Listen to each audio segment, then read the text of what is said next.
पाठ 2। चोर की दाढ़ी में तिनका। एक बार की बात है, बादशाह अकबर की सबसे प्यारी अंगूठी अचानक गुम हो गई। वह ढूंढने पर भी नहीं मिली। अब बादशाह अकबर बहुत चिंतित हो गए। उन्होंने बीरबल को बुलाया। सुनो बीरबल, मुझे ढूंढवाने पर भी अंगूठी नहीं मिल रही है। अच्छा महाराज, तो आपने मुझे अंगूठी खोजने के लिए बुलवाया है? हाँ बिल्कुल। बस अब मुझे तुमसे ही उम्मीद है कि तुम ही मेरी कीमती अंगूठी ढूंढ सकते हो। महाराज, आपने अंगूठी कब उतारी थी और उसे कहाँ रखा था? मैंने नहाने से पहले अंगूठी अलमारी में रखी थी। महाराज, अपने शयन कक्ष वाली अलमारी में? हाँ, जब मैं नहाकर आया तो वहां अंगूठी नहीं थी। ओह, आपने अपने पूरे शयन कक्ष में उसे ढूंढवाया या नहीं?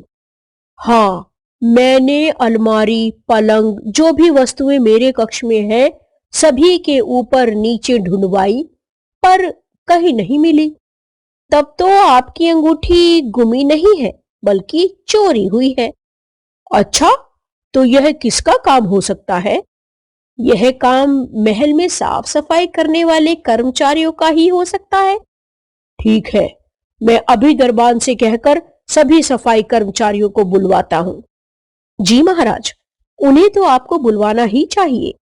महाराज के महल में 5 सफाई कर्मचारी थे। बादशाह के आदेश पर सभी पांचों दरबार में हाजिर हो गए। सुनो, आप सभी लोगों को बता दें कि महाराज की कीमती अंगूठी चोरी हो गई है। मंत्री जी, हमने तो नहीं चुराई। उन्होंने अपनी अंगूठी अलमारी में रखी थी, पर अब उन्हें नहीं मिल रही। मंत्री जी, हमने तो उनकी अलमारी की तरफ कभी देखा ही नहीं। अगर आप में से किसी ने भी उठाई हो तो बता दें, वरना अलमारी से ही पूछना पड़ेगा। फिर बीरबल, बादशाह और पांचों सफाई कर्मचारी अलमारी के पास गए। बीरबल ने अलमारी के पास जाकर कुछ फुसफुसाया।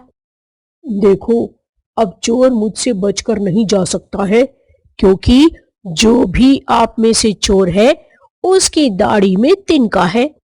दाढ़ी में तिनका?